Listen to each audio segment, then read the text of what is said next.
एक बार एक साधु से एक सम्राट बहुत प्रभावित हो गया। जापान की घटना है। सम्राट निकलता था रात अपने घोड़े पर सवार होकर अपने राज्य का चक्कर लगाने। रोज देखता था इस साधु को एक वृक्ष के नीचे बैठा मस्त। कभी बांसुरी बजाता साधु, कभी नाचता साधु, कभी गुनगुनाता गीत, कभी चुपचाप बैठा रहता आकाश के तारों को देखता। सम्राट जब भी उसके पास से निकलता अपने घोड़े पर सवार होकर तो हर बार रुक जाता। क्षण भर उसकी छवि देखे बिना ना रहा जाता। क्षण भर उसकी मस्ती को चखता और फिर वहां से चला जाता। धीरे धीरे इतना रस हो गया उसे उस साधु में कि समय कब बीत जाता उसे पता ही न चलता। वह खड़ा रहता दूर चुपचाप एक झाड़ी के पीछे, उस साधु की मस्ती देखता परखता। मस्ती ऐसी थी कि खुद भी मस्त होकर घर लौटता। यह रोज का काम हो गया था। एक दिन इतना भाव विभूत हो गया कि उस साधु के चरणों में गिर पड़ा और कहा कि महाराज, यहां अब और ना रहने दूंगा। वर्षा करीब आ रही है, वृक्ष है ये, इसके नीचे आप बारिश में कैसे रहोगे? महल चलो, मुझ पर कृपा करो, मुझे सेवा का अवसर दो।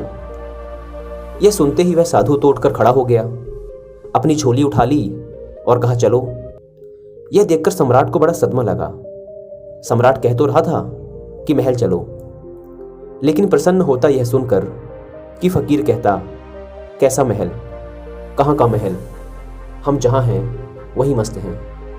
हम महलों वगैरह में नहीं जाते, हमने कपड़ों महलों इत्यादि का त्याग कर दिया है। सम्राट के मन में तो साधु से यह शब्द सुनने की अपेक्षा थी। अगर साधु ने ऐसा कहा होता तो सम्राट उसके पैरों पर गिरकर कुछ और विनती कर लेता, लेकिन साधु तुरंत चलने को तैयार हो गया तो सम्राट थोड़ा सदमे में आ गया। उसने सोचा कहीं मैंने कुछ गलती तो नहीं कर दी, इस आदमी ने मेरे साथ कोई चालबाजी तो नहीं की, यह कोई महल में ही घुसने की तरकीब तो नहीं है कि यहां बैठकर बांसुरी बजाता रहा, बजाता ही रहा, बजाता ही रहा। यह कहीं मेरे ऊपर ही तो जाल नहीं फेंक रहा था? कहीं यह सिर्फ कांटा ही तो नहीं था मछली को फांसने का? फालतू ही चक्कर में पड़ा। अब तो कुछ कह भी नहीं सकता। इसने एक मौका भी तो नहीं दिया। इसने यह भी तो ना कहा एक बार कि नहीं नहीं, मैं बहुत मजे में हूं, क्या बारिश क्या सर्दी, हमारे लिए सब एक है। सम्राट ने सोचा क्या साधु है ये, आराम की बात आते ही तुरंत हाँ बोल दी। सम्राट के मन का सारा भाव ही खत्म हो गया। सम्राट यह सब सोच ही रहा था कि वह साधु तब तक सम्राट के घोड़े पर चढ़कर बैठ गया। सम्राट को जिंदगी में पहली बार पैदल चलना पड़ा, जबकि वह साधु बड़े मजे से घोड़े पर बैठकर जा रहा था। सम्राट के दिल को बड़ी चोट लगी कि यह तो मैंने बड़ी जल्दबाजी कर दी, बहुत बड़ी गलती हो गई। लेकिन सम्राट अब अपनी बात से पलट भी नहीं सकता था। अपने वचन का पक्का जो था। सम्राट ने सोचा अब यह पड़ा रहेगा महल में, इतने लोग पड़े हैं और अब यह भी पड़ा रहेगा। लेकिन सम्राट के मन में उस साधु के लिए सम्मान खत्म हो चुका था। साधु तो महल में जाकर रहने लगा, पर सम्राट को दिन प्रतिदिन कष्ट बढ़ने लगा, क्योंकि साधु ऐसी मस्ती में रहता था। जब यही साधु उस वृक्ष के नीचे मस्त रहता था तो सम्राट के मन में उसके लिए आदर पैदा होता था कि वाह कैसा गजब का त्यागी है। साधु तो वृक्ष के नीचे भी बांसुरी ही बजाता था और महल में आकर भी वह बांसुरी ही बजाता था, लेकिन अब वह मखमल के गद्दों में बैठकर बांसुरी बजाता था। यहां तो छाती पर सांप लौट जाते थे सम्राट की यह सब देखकर कि कहां का आदमी में उठा लाया, यह कोई साधु ही है? सम्राट से भी ज्यादा शान से वह रहता था। सम्राट को तो कुछ चिंता फिक्र भी थी। आखिर अपना साम्राज्य, अपना महल, अपनी धन दौलत, सैकड़ों चिंताएं थी। उसको तो कोई चिंता ही नहीं थी। वह तो बांसुरी ही बजाए, नाचे, मस्त भोजन करे। 6 महीने किसी तरह से सम्राट ने बर्दाश्त किया, लेकिन बात बढ़ती गई, सहन के बाहर हो गई सम्राट के लिए। एक दिन सम्राट ने कहा, महाराज एक निवेदन करना है। अब मुझ में और आप में क्या फर्क है? साधु ने कहा, फर्क जानना चाहते हो? सम्राट ने कहा। हाँ महाराज। साधु ने कहा कि तुम 6 महीने क्यों फालतू परेशान रहे? यह बात तुम्हें उसी वक्त पूछ लेनी चाहिए थी जब मैं घोड़े पर बैठा था, क्योंकि मैंने तो देख ही लिया था कि यह बात तुम्हारे मन में उसी वक्त उठ गई थी जब मैं झोला उठाकर राजी हुआ था चलने को। उसी वक्त तुम्हारा चेहरा मैंने देखा था। यह प्रश्न तो उसी समय तुम्हारे भीतर था। अरे बुद्धू, तुमने 6 महीने तक अपनी छाती क्यों जलाई? वहीं पूछ लिया होता, मैं झोला डालकर फिर वहीं बैठ जाता। क्या संकोच, किस बात की लाज रखी तुमने? लेकिन मैं प्रतीक्षा ही कर रहा था कि देखूं कब तक तुम पूछते हो। तो कल सुबह फर्क बता ही देता हूं तुम्हें, लेकिन हाँ, गांव के बाहर बताऊंगा। सुबह सम्राट जल्दी उठा, उत्सुक था जानने को कि क्या फर्क है। सम्राट ने सोचा कि क्या फर्क हो सकता है, मुझे तो कुछ भी नहीं लगता। खाना जो मैं खाता हूं वही खाता है और मुझसे भी ज़्यादा मांगे करता है, ये लाओ वो लाओ। मैं जिस कमरे में रहता हूं उससे भी ज़्यादा सुंदर कमरे में रहता है। मेरा 2-3 नौकरों से काम चल जाता है। यह पूरे दिन 15-20 को उलझाए रखता है। इसकी ज़रूरतों का कोई अंत ही नहीं, मांगे ही चला जाता है। कपड़े शानदार पहनता है कि मुझे कोई देखे तो समझे कि मैं कोई मंत्री इत्यादि हूँ। यह खुद ही इस महल का सम्राट मालूम पड़ता है। कम से कम महल के बाकी लोग मुझसे डरते तो हैं। इसकी आंखों में तो डर नाम की कोई चीज़ ही नहीं है।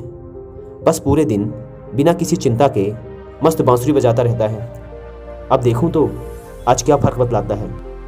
दोस्तों, यहाँ थोड़ी देर के लिए कहानी को रोकते हैं। दोस्तों, अगर हम भी अपनी ज़िंदगी को पूरी खुशी और मस्ती के साथ जीना चाहते हैं तो हमें प्रेजेंट में रहना सीखना होगा, अपने आज में जीना सीखना होगा।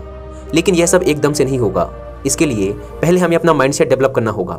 प्रेजेंट में जीने का माइंडसेट डेवलप करने के लिए मैं आपको कुकू एफएम पर एक ऑडियो बुक रिकमेंड करना चाहता हूं, जिसका नाम है द पावर ऑफ नाउ।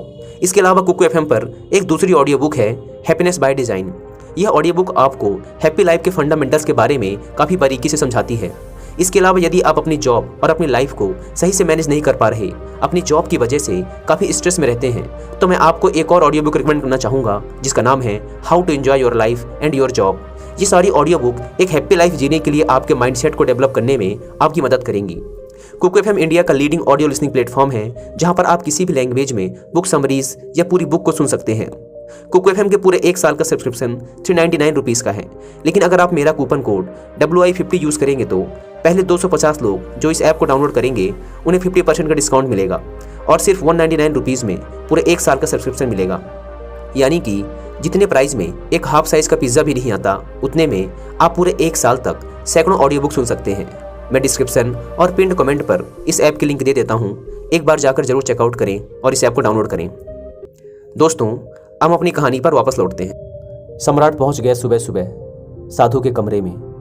वहाँ जाकर देखा तो वह साधु वही पुराने कपड़े पहने हुए जो वह उस वृक्ष के नीचे पहनकर बैठता था।